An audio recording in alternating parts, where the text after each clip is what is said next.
Smart Excel চ্যানেলে আপনাকে স্বাগতম। আমি বেসিক টু অ্যাডভান্সের যে যাত্রা শুরু করেছি তার আজকে চতুর্থ দিন।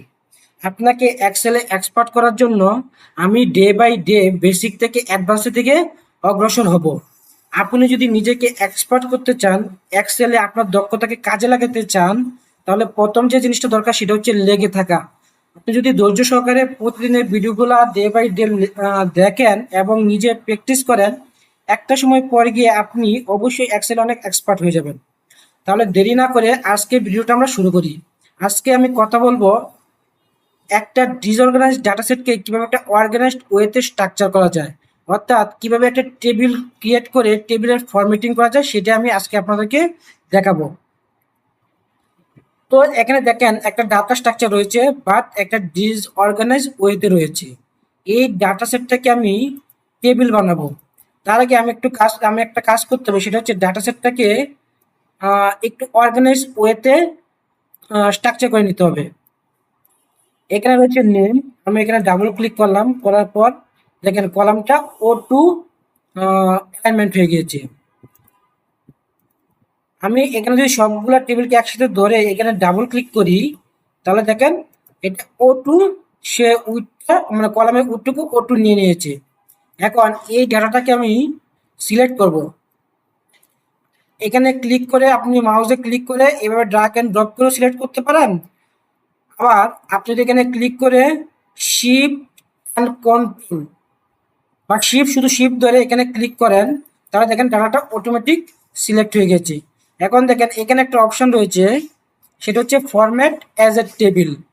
এই ফরম্যাট অ্যাজ এ টেবিলে আমি ক্লিক করব। ক্লিক করার পর দেখেন এখানে কতগুলো টেবিলের স্ট্রাকচার রয়েছে, আমি যে কোনো একটা টেবিলে ক্লিক করব। ক্লিক করার পর দেখেন এখানে রয়েছে মাই টেবিল হ্যাজ হেডার। এই টেবিলের রেঞ্জটুকু সে O2 সিলেক্ট করে নিয়েছে। হ্যাঁ, নিচে রয়েছে মাই টেবিলের হেডার। মাই টেবিলের হেডার বলতে প্রথম রোতে যে হেডিং লাইনটা আছে, সেই হেডিং লাইনটা টেবিলের হেডার লাইন হবে। তো আমি এখানে ওকে করি।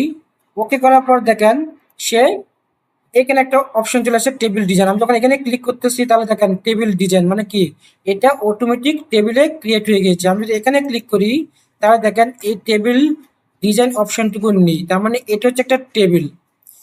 টেবিলে কাজ করার যে উপকারিতা, এটা আমি পরবর্তীতে আপনাদেরকে দেখাবো। যখন আমি আরো ফর্মুলা নিয়ে কাজ করবো, ফাংশন নিয়ে কাজ করবো, তখন বুঝাবো যে এটা টেবিল ক্রিয়েট করলে কি কি সুবিধা রয়েছে। এখন আমি প্রাইমারি লেভেলে এটার সুবিধাটা আমি দেখাচ্ছি। আপনি এখানে টেবিলে ক্রিয়েট করলেন, ক্রিয়েট করার পর দেখেন এটাকে যদি আপনি অর্গানাইজ করতে চান, বিভিন্ন কালার দিতে চান বা বিভিন্ন শেপ দিতে চান, তাহলে এই টেবিল ডিজাইনে ক্লিক করবেন। টেবিল ডিজাইনে ক্লিক করার পর এখানে দেখেন অনেকগুলা স্ট্রাকচার রয়েছে। আমি যেটাতে আমার আমার মাউসটাকে কার্সারটাকে নিচ্ছি, সেখানে দেখেন এটা ডিজাইন চেঞ্জ হয়ে যাচ্ছে।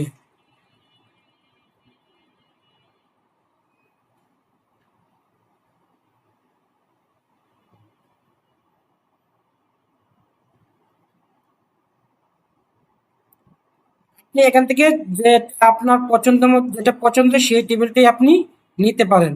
আমি সাপোজ এই টেবিলটা নিয়ে নিলাম। তাহলে দেখেন এখানে কি হয়েছে, আমার এই ডাটা সেটটা টেবিল ক্রিয়েট হয়ে গিয়েছে। তারপর আরো কিছু অপশন রয়েছে, সেটা আমি ধাপে ধাপে আপনাদেরকে পরবর্তী ভিডিওতে দেখাবো। আজকে এ পর্যন্তই। সবাই ভালো থাকবেন, এবং যদি ভিডিওটি ভালো লেগে থাকে অবশ্যই লাইক এন্ড কমেন্ট করবেন, এবং আরো ভিডিও পেতে পেতে হলে আপনাকে অবশ্যই চ্যানেলটা সাবস্ক্রাইব করতে হবে। থ্যাংক ইউ সবাইকে।